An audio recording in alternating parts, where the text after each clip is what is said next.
You guys are in for a special treat today. Whether you're watching this live or if you're listening to this later on the Sean Tiberio show over on YouTube or on podcast players nationwide, Spotify, iTunes, Google Play, Stitcher. Heck, there's so many of them anymore. I can't even remember them.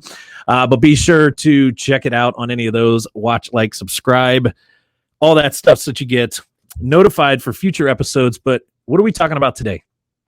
We're getting into something that, quite frankly, it's a very passionate topic for myself. And that is, we need to become resilient. And right now, more than ever, that's being shown between COVID and protests and all the other things happening and in this ever-changing kind of environment that we're in today. Resiliency, not just personally, but especially for those of you with businesses, it's a must and it's a key. And I reached out to somebody who's been not just a past mentor and coach, and we'll get into some of that stuff. She has coached me in a number of things over the years, especially as an athlete, and it's led into some other stuff. But also somebody who's become a true friend, and somebody who, when I talk about the term resilience, you can almost look it up in the dictionary, and there's a picture of Amy right next to it. So before I bring Amy on, I just want to give you guys a little bit of a background on who she is, and quite frankly, and I have no idea if she can even hear me right now or hear any of this that's happening, but we'll see when she comes back in. I'm going to say this much. Amy is a bad money sign. I'm going to keep it clean for the episode going live to the different players, but she is a bad Mama Jamma. A little bit of background on her. She is a 2-time Ironman distance winner. You guys know, if you've followed me for a while, you know that there was a time there where I was pretty active, racing a lot, training a lot, and whatnot. Amy was actually my coach and a training partner along the way. We'll talk about that, but she's won Ironman distance races twice. I happen to be on course for one of them, and we will be diving into it. Talk about resilience right there.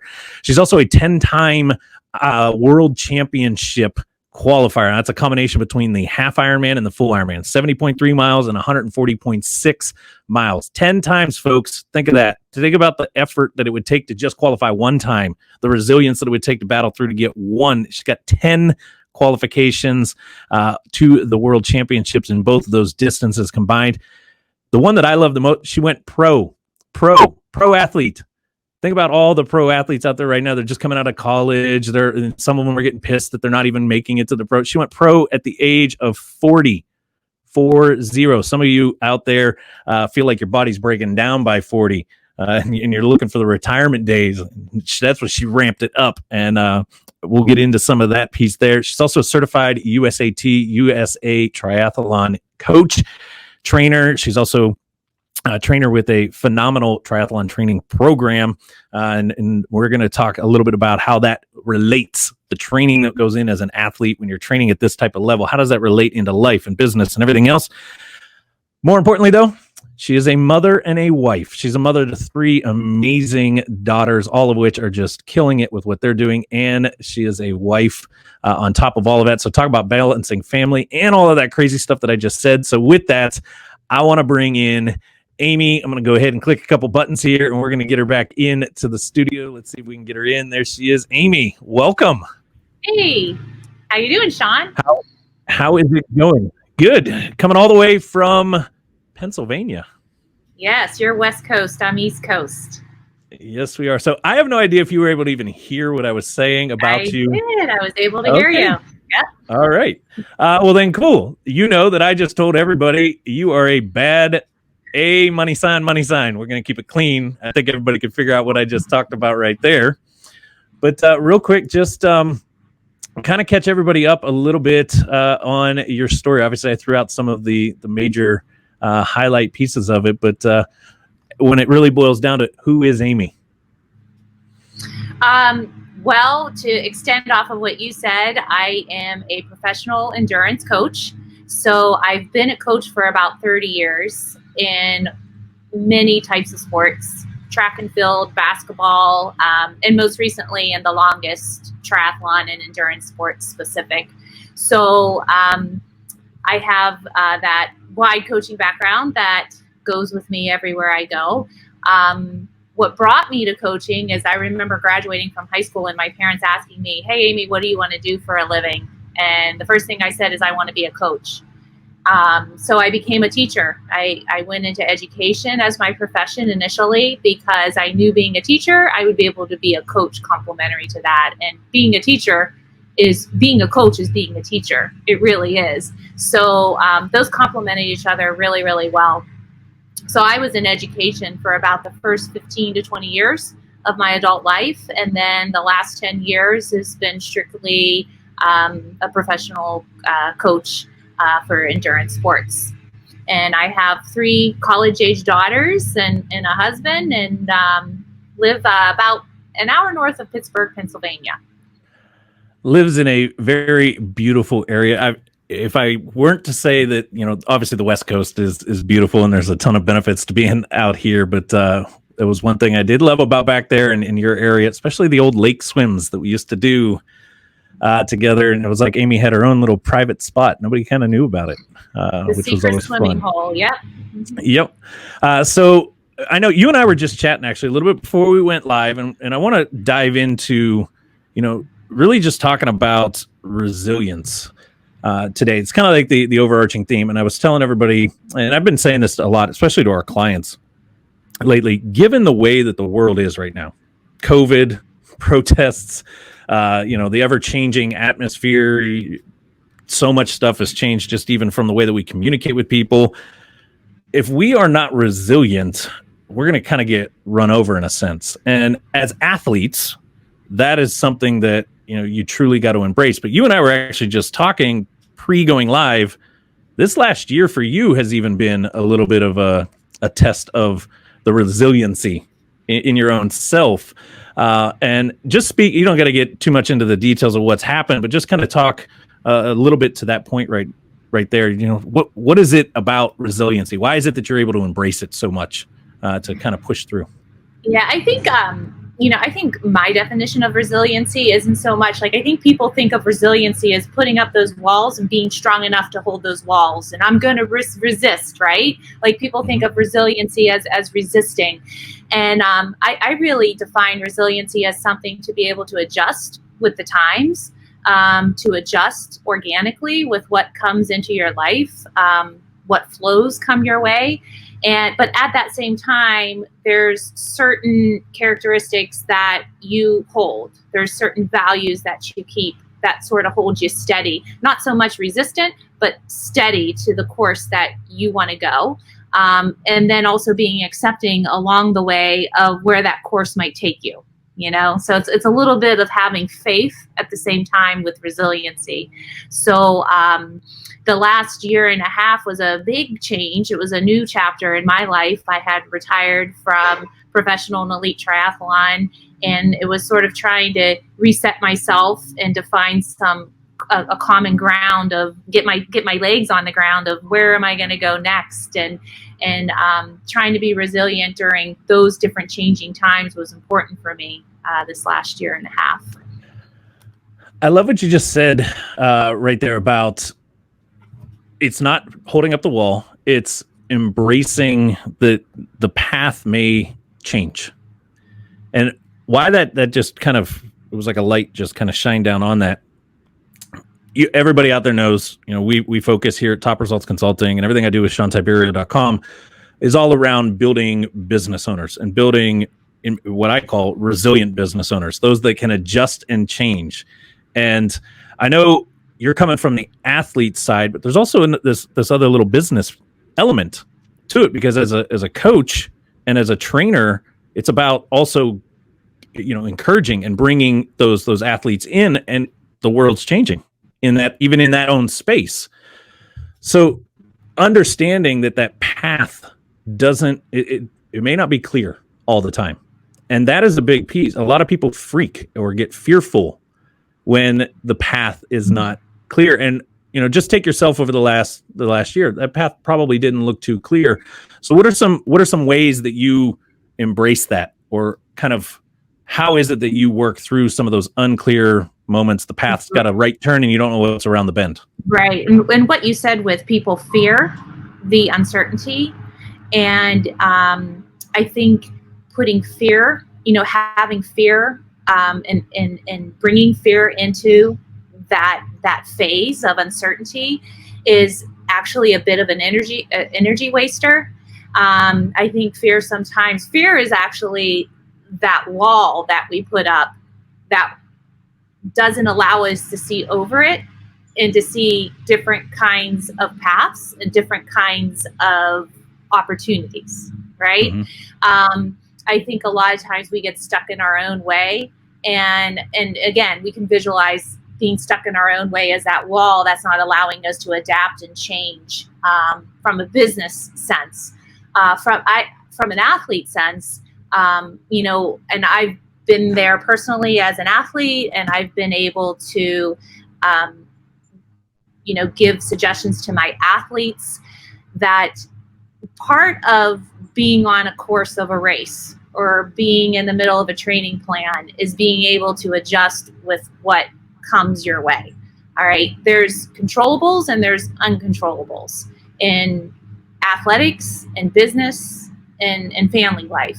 So the biggest thing is we have to identify what is something that can be controllable and what is something that cannot be controllable. And anything that we have control over, we use our energy on it. Anything that we don't have control over, why even waste your time? For example, I'm out in the desert of Mexico riding my bike, and it's 100 degrees out, right? You might know this scenario. I just might. And it's 100 degrees. It is hot, and our mind wants to say, I want to stop, because who in their right mind would be riding their bike through a desert and it's 100 degrees out in a cannon with no wind? That's something that we shouldn't even waste our time on, because if we're in the middle of a race, those are the conditions that have been set in front of us. Why even waste time worrying about it? And all we have to do is think about, how can I control the agony I'm in, or how can I control this condition that I absolutely have no control over? So then we pull out of our toolkit of mental fitness. Okay, I can do this, this, this, and this. I can dump water over my head. I can drink my sport fuel. I can stay focused. I can count to 100 a million times to distract my mind from saying negative things to myself. So, and I'm sure it's the same way in business. Coaching is business too. It's just learning how to adapt with what an uncontrollable has been set in your path. I can't agree more here. And you kind of took a little bit of the words out of my mouth in a sense. Everybody used to ask when I was training a lot, right? When you were coaching me, when we were working out together, we were racing a lot. They were like, how do you do that and put all your energy and effort into business? And I couldn't help but say constantly how much correlation there was between the tough moments of training and the tough moments in a day as a business owner. And yes, it's two different things. However, how we battled through it, and what you just said about pulling something out of the toolkit. It's 100 degrees out. I think I still even have the sun marked scars on my back from that day. But what could we do in that exact moment? And if you're out there listening right now and you're in a position right now in your business, things are changing. It's a whirlwind. That's a phenomenal kind of statement to let sink in for a second and ask yourself, what can I do right now? What can I do at this moment? What tools do I have? Now, with that also opens up this idea that, what if I don't have all the tools? What if I don't know how to get through that moment, or I don't know what tools that I should have in it? Because we get that question quite a bit. I'm sure you do also as a coach with the athletes. They're like, okay, but what do I do in that moment? Or what about that? How do I handle that given scenario? And what advice would you have for somebody there? Yeah, I think part of what I do is not only physical conditioning for my athletes, but it's also mental conditioning. So a lot of times, and I've done this with myself, is I have a race mental plan.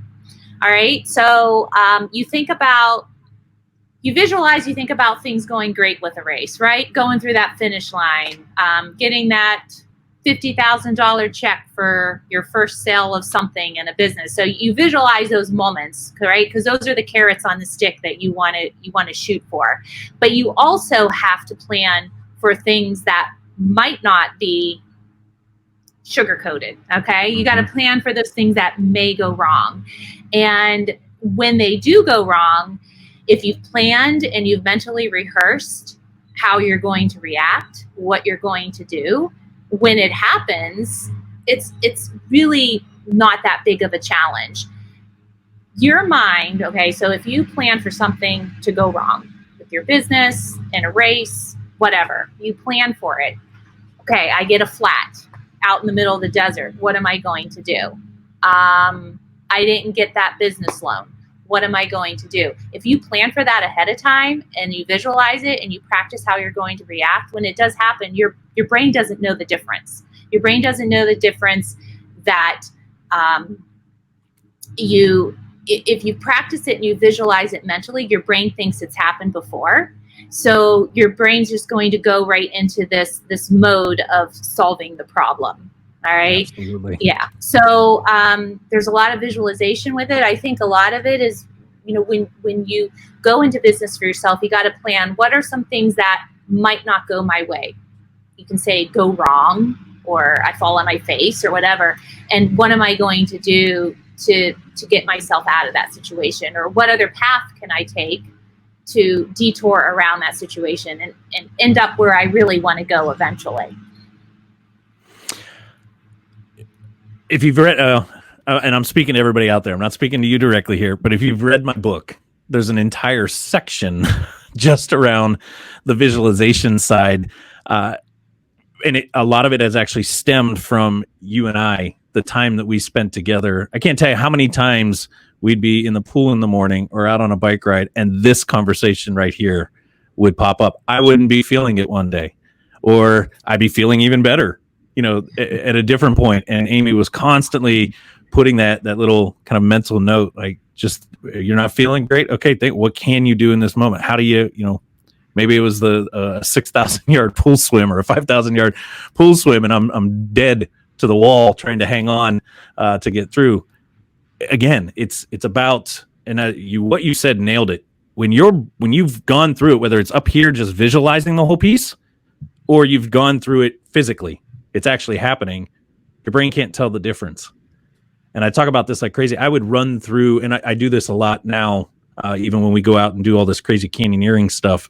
Deanna, actually, she kind of thinks I'm crazy for this, but every time we get ready to do a big rappel, a big drop, a couple 100 feet or more, I start running through all the crazy stuff. What if the rope starts to break, and rip? What if I have an issue with my gear? What if something starts to get tangled? And I'm running through it in my mind, visualizing it actually happening.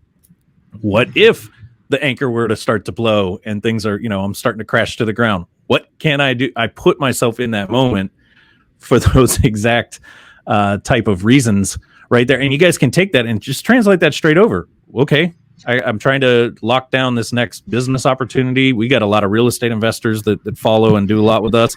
I'm trying to put an offer in on a house. What if they say no? What if that number doesn't match? And what else can I do? That kind of piece of it. So anything else you want to add around that topic before I kind of switch gears here? Definitely. The word fail, we all may have heard the saying fail forward. And that's exactly what you were doing when you're climbing up and down those mountains, right? So what if I fail? What if this happens? What am I going to do? You're thinking of alternative ways to deal with that failure, which has a negative connotation. Again, like resistance sort of has a negative resilience has a negative connotation. So does failure. People think failure, you're done, you're no longer moving forward, but in fact, failure actually propels you forward. If you have that mindset to know, if this doesn't go right, if this fails, what is plan B, C, D, and E to get around it?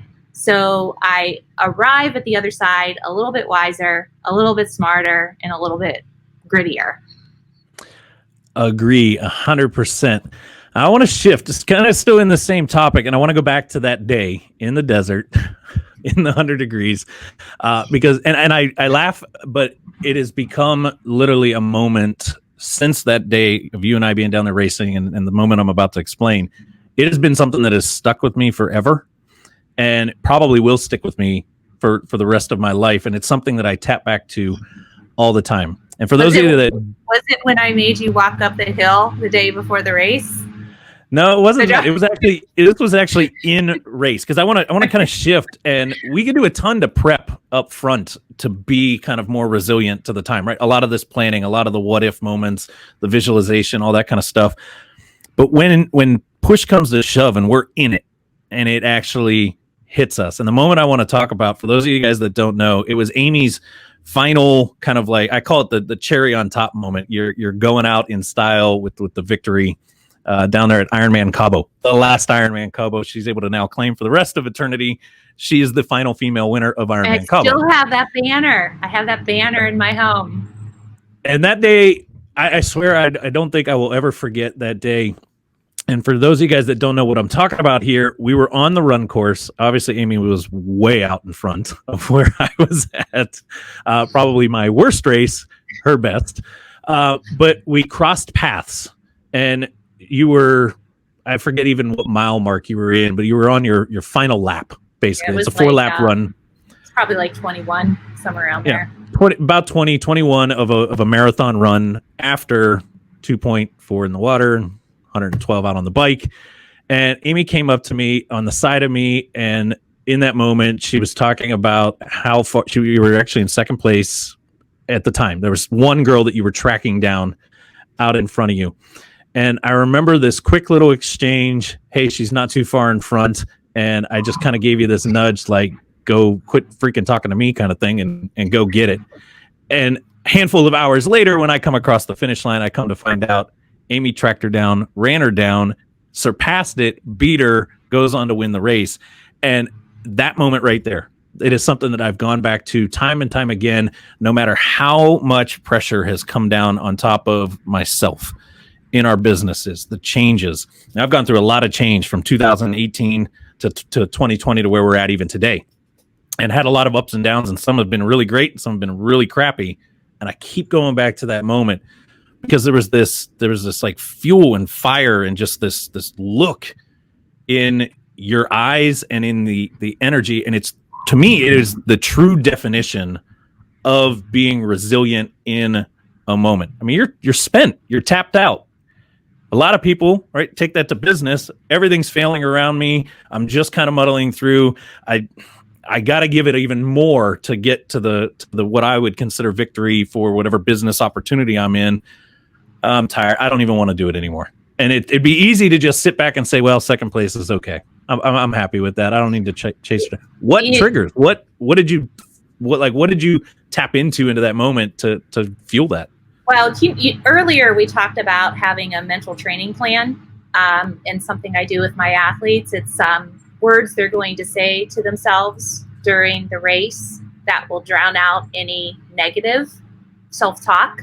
Mm-hmm. And when I realized I was at the minutes of winning that race, I told myself, and I said this to you when I was going by with maybe a couple explicits added into that sentence or two, is I didn't train my whole life to lose an Ironman by 1 or 2 minutes. And that kept going through my head probably for like the last 4 or 5 miles.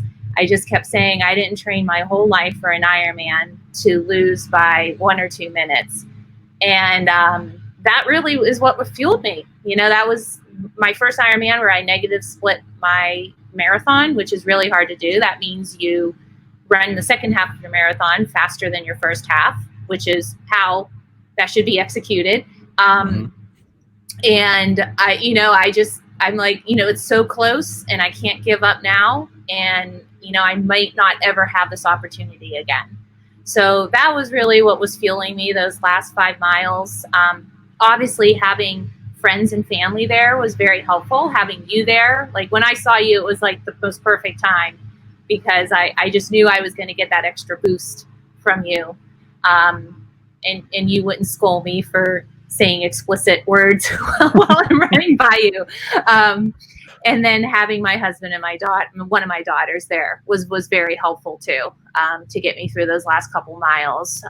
There's a lot of respect out there on that course, and I think a lot of people have those things going through their heads when they're at mile 20 and they got a few more miles to go, or they're in a business deal and it might be a make or break time and you just want to give up.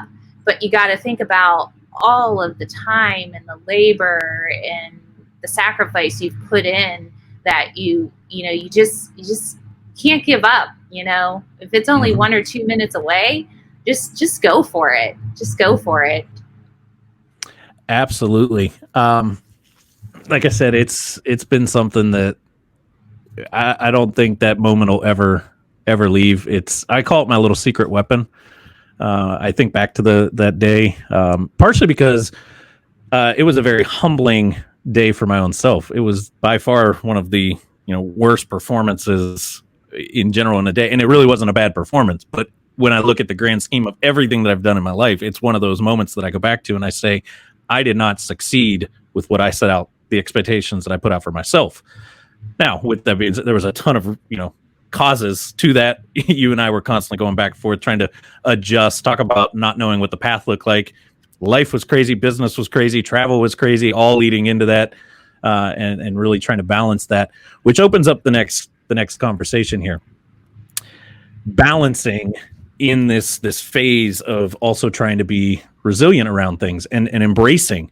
And you're a wife, you're a mom, you were training at a professional level, which is no small feat, right? It's not just an hour or two a day.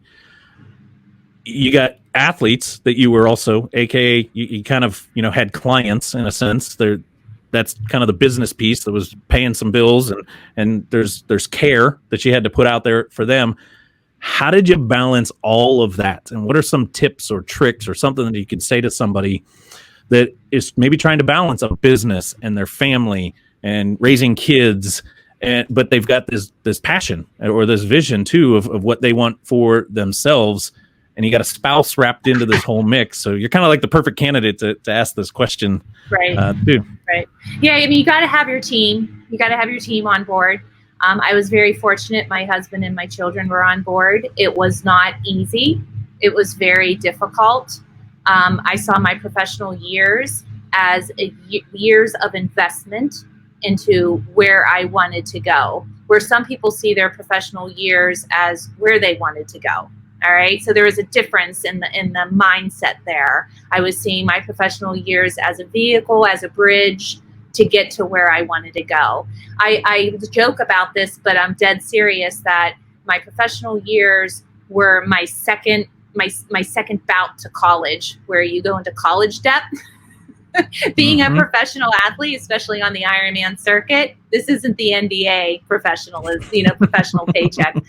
This is the professional paycheck that an Ironman athlete gets. Is definitely probably not the smartest money decision, but it was definitely the route I needed to go to be able to understand the sport in very much detail, to be able to connect with very knowledgeable mentors and people who knew more than me. And I'm 48 now, and I think the older you get, the more you learn you don't know.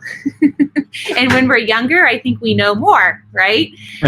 So true. I think that's part of wisdom. As you get older, you realize how much less you know. And so those years were very valuable to me because I invested in what my future was going to be. And I surrounded myself with people who I could learn from, and not just people who knew more than me on the triathlon coaching sense of things, but also like my clients, like you, learning business from you. I remember after the race, we were all sitting around at the poolside and, exchanging information about business, and also a little bit about your military background, which, I really didn't know much about that until I started, getting to know you better and where you came from. and the adversity you've had to go through from your military history. So, I've also learned a lot from my clients too. So I don't know, did I answer the question? Yeah, I want to come back on something there, but I love what you just said, and I hope people catch that your professional career, right? And for everybody that maybe didn't catch the beginning of this, that didn't happen until age 40 is when you really looked at it and said, I want to take it to the next level. I want to go pro. I want to put in the work that it's going to take not only to get there, but to stay there and keep competing at that. For some, that's like that's the pinnacle. I've achieved it. That's what I want to happen. Listen to what Amy just said there, though. She looked at that as that's what you're saying this. I needed that to get to what I wanted. I needed to do that to get what I wanted out of my life. The vision that you had for going forward. Remember, at the beginning, we were just talking, you got into teaching first as a piece to be able to coach, because you've always kind of known that that's what you wanted to do, right? Mm-hmm. So it wasn't about racing professionally as the highlight or the pinnacle. It's amazing that you did it. So how do you take that, and those of you that are listening, you may be looking at some things in business, and I talk about this all the time. It's impossible to be balanced 100%, meaning we can never be perfectly balanced in life and business simultaneously. We're going to be out of balance one way or the other. We've either got a super ton of focus on the business side, or we got a super ton of focus on the fun, the life side of us, right? Family, whatever the case. Something always has to give. And kind of looking at, take Amy's example there, it was like, it was going to be difficult to go pro, put in that commitment. And that's where I want to come back to here in one second. But you needed to get out of balance in all this other stuff to do this, to set this side up over here later in the future. So with that, kind of just elaborate a little bit more. How did you get Chad and the kids and everybody kind of on board to say, all right, Mom, all right, hun, we're gonna support you and be in your corner while you attack this? It's, it's not easy. It doesn't happen in a minute. It happens over years, because you don't really realize how hard it's going to be until you're in the thick of things. But to be able to see the reason why you're doing it and what you want to get out of the situation helps you through that. I remember my husband saying to me, you know what? I'm supporting you because I really want my daughters to learn that as a woman, they can go after anything they want to, And I looked at it, with him setting that example for my daughters, that, someday they'll be able to find somebody who's just as supportive as their dad was to me, for them, for their lifelong partner. Last thing, and you have a daughter, last thing you want is your daughter to, end up being in a relationship where she doesn't maximize her potential of where she wants to be. She wants to be in a relationship of someone like you, who's going to push her to always maximize her capability and her talents. So, it's something that organically grows. It is hard. It is so hard. Like you said, you cannot have a balance. There is not a balance there. My house, like this last year and a half, I've been focusing on home improvement projects, because those home improvement projects were on delay for 10 years. And finally, when we had a leak in our roof, we're like, good thing this leak in the roof happened this last year, because I don't know, off of an Ironman professional Ironman salary, I would be able to replace this leak in the roof. So there's always a time and place, and there's always seasons. I say I'm retired from Ironman triathlon, at least as a professional, but I'm, maybe I'm on a sabbatical, but this is what I have to do right now. I have to build my coaching a bit more. Do I want to go out and do those 4 and 5 hour bike rides out in the beautiful Pennsylvania countryside? Yeah, I'd love to do that right now. But right now, this is my focus is building my coaching and building my coaching brand and helping the system I work with achieve their goals too. So, you can't have it all at one time.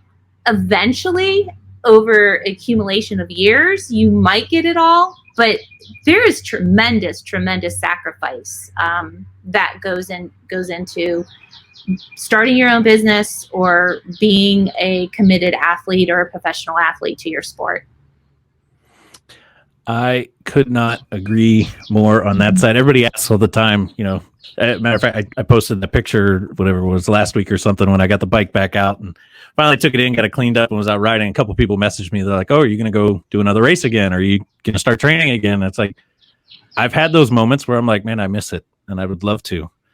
But then I remember there's a lot of time commitment that goes into that. Mm-hmm. And right now the focus is top results and what we got going on over here in the business side. And really trying, there's some goals that we've got set that just take a little bit more of the time right now. So sure, I'll enjoy a couple rides here and there. I enjoy a couple, runs. I sign up for some crazy trail runs out of the blue and go run a 50K without really training at all. Those type of things to suppress, right? To suppress those little moments on it, but also to get some of that fuel, right, of the putting myself in moments where I can be a little resilient at times or need to figure out a tiny bit of balance. Again, it's just a way to kind of keep it in check, right? For myself. So, right.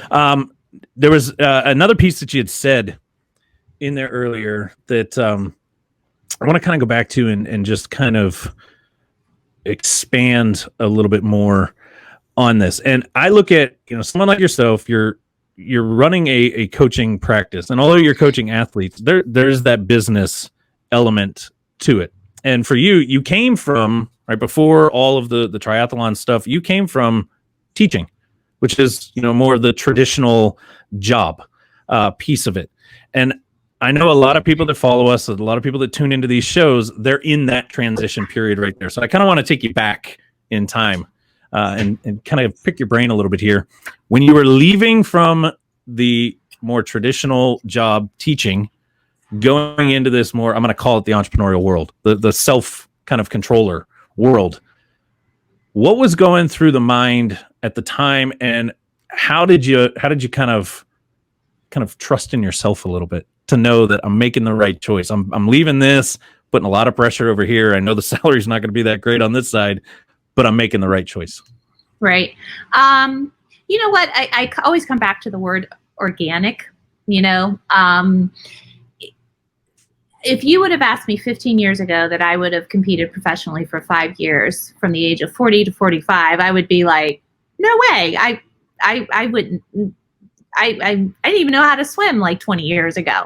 So it's sort of like trusting what's put ahead of you and just having faith. It's jumping off the cliff knowing that somehow you have the ability to make yourself fly. All right. So I would never have thought that this is where I would have been right now. But at the same time, I'm the kind of person, I like change. I embrace change. I don't think I ever saw myself being an educator for 30 or 35 years. So it's pretty much like every decade, I think I'm doing something new, right? So how I got out of education and into competition and being an endurance coach was there were some things that happened in my personal life with my family. My children had become ill, and I had to take a medical leave 1 year off of my job to tend to some illness. And then I had parents that were ill also, had chronic diseases. My mother passed away from Alzheimer's, early onset Alzheimer's, and my father had Lou Gehrig's disease. And at the same time, I had a daughter diagnosed with type 1 diabetes, 2 other daughters diagnosed with celiac, and one of them also was diagnosed with an autoimmunity disease also called autoimmunity neutropenia. So I had a lot of things going on where I just had to stop and reassess where I was and reassess where my priorities was. One was my family's health, being able to be there for them, which I wanted to be home a little bit more. And then also my mental sanity. What can I do to keep mom happy so that I'm able to care for those people around me. And it just led me to endurance sports. I started running and got injured from running. Then I started swimming, and I thought, well, now I know how to swim. I know how to ride a bike. I know how to run. So now I'm going to go ahead and do this triathlon competition. And then just, the people I met along the way, connected with the right kind of people, similar mindset as me, people I wanted to learn from, people I wanted to be my mentors, led into one thing into another, where eventually I became an endurance coach with those mentors. And so, what could have been seen as that wall put ahead of me that I'm not going to be able to get over this because this really sucks about my parents. And now my kids have these ailments, and instead of woe is me, I was able to climb over that wall and find a different way to be able to battle those demons. If that's, I don't know if that's too far fetched out there, but and that's what brought me to where I am today, and what I do makes me very happy. I think that's really important. I love interacting with people. I love inspiring people, and I love being inspired by people too, and helping people realize the potential within themselves. And a lot of the clients I have, it's not so much, it's not the finish line, it's that journey to that finish line that gets us there. That's really the meat and potatoes of everything, right? It's Absolutely. That journey to that finish line. You mentioned something earlier about Cabo being your worst race ever, and I've had worst race evers too. And those are going to happen. They're going to happen, and no matter if you're in business, if you're in athletics, there's going to be those worst moments. They're always going to be there. But we just pick ourselves up, and we look forward to that 10 to 20% of the time where we strike a touchdown, right? It's not always going to be a touchdown 100% of the time. And on that day, it was my touchdown day. A year or two later, I didn't have so much of a touchdown day, but that was the failure that I have to detour around and readjust my mindset and readjust my goals and figure out what is coming next. With that, before we wrap up, readjusting. Right, the failures are going to happen. Everything going on in the world right now, it's impacting everybody. Between COVID, shutdowns, things are changing. You've got clients, athletes that probably were scheduled to be racing at different times. Some probably already should have had a race and probably got canceled on them.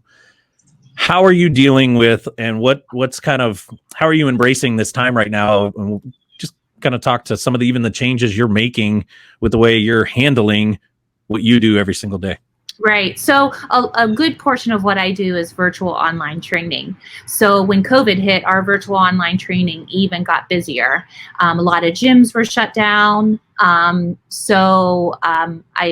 Part of my job is working with the Leukemia Lymphoma Society's charity team called Team in Training, where about 2/3 of their coaching population works on a local level. And when they were not able to work on a local level anymore, we had to come up with new creative ways to be able to tend to those athletes who were no longer being serviced on the local level. So we have a training platform, and in the training platform, it's very similar to something like Facebook, where you have feeds and you have lives and whatever. So we just started a new thing called Team in Training Live, where every day there's videos that are being posted by local team and training coaches who can no longer meet with their athletes, who are now doing live things like what we are doing now, whether it's a yoga session, it's a bicycle trainer session, it's a stretching session,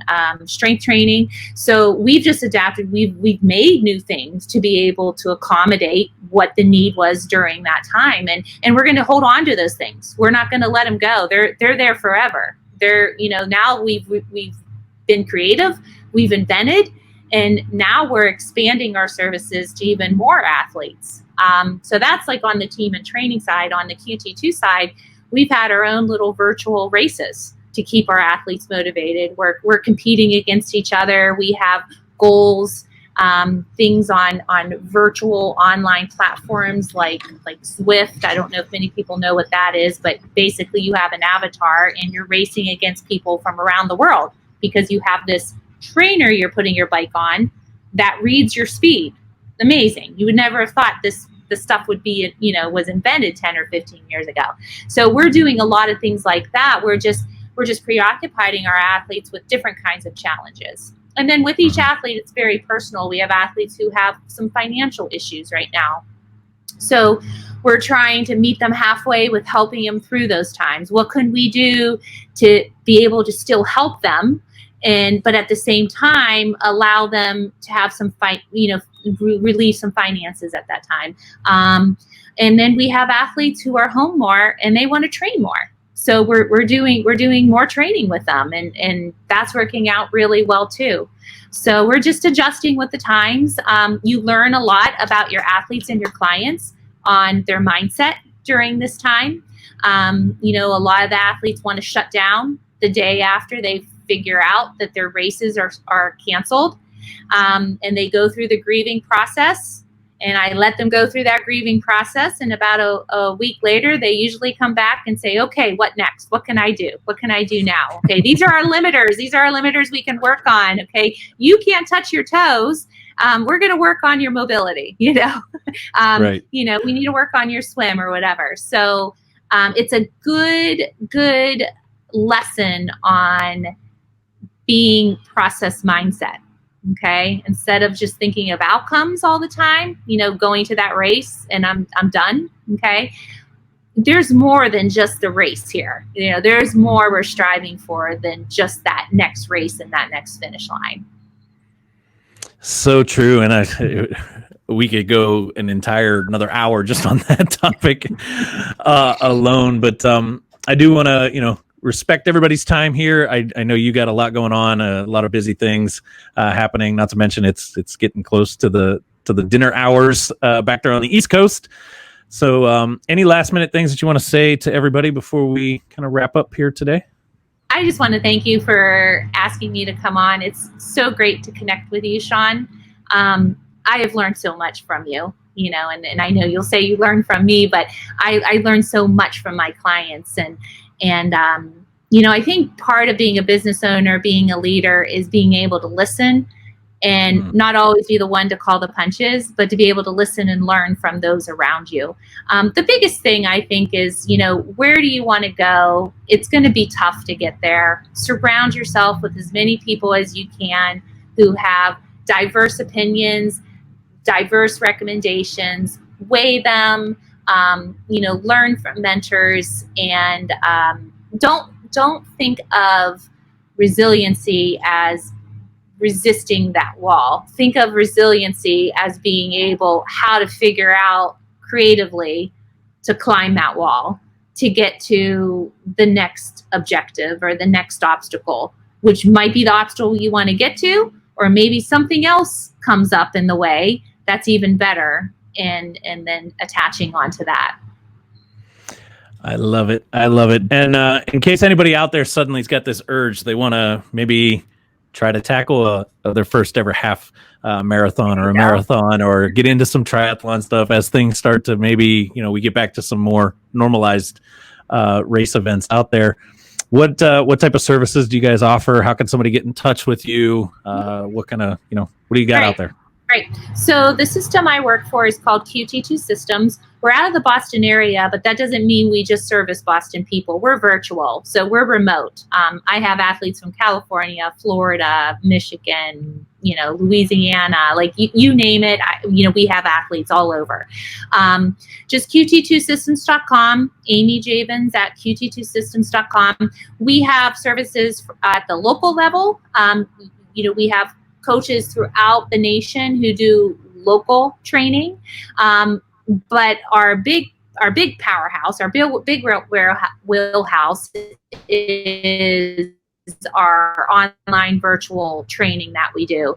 So we service athletes who are training for their first 5K, maybe doing an ultra trail event, doing Ironman, doing a sprint distance triathlon, even cycling, anywhere from crit racing to gravel biking, which is really popular now, to touring. So we pretty much encompass coaching any of those endurance sports. We do very personalized one-on-one programming that will suit your lifestyle, suit your schedule. Try to keep your stress bucket at the perfect height, not overfilling. We're not going to fill more into your stress bucket, but we're going to give you enough stress that's going to be able to empower you to get up at 5:30 in the morning, get to that pool, be done with your exercise regimen, and be at the office by 7:38 so that you're at home by 5 in the afternoon and being able to tend to family. So, we're not just endurance coaches, but we're a bit of life coaches too. And we get a healthy and fit along the way, which is great Absolutely. For quality of life, right? And it might be great for some of those out there that are kind of experiencing, what are they calling it? The COVID-15 or the COVID-20, kind of like the old freshman 15. If you maybe if you want to get back in shape a little bit, challenge yourself, throw a little 5 or 10K out there. Exactly. We'll link everything up in the show notes later on.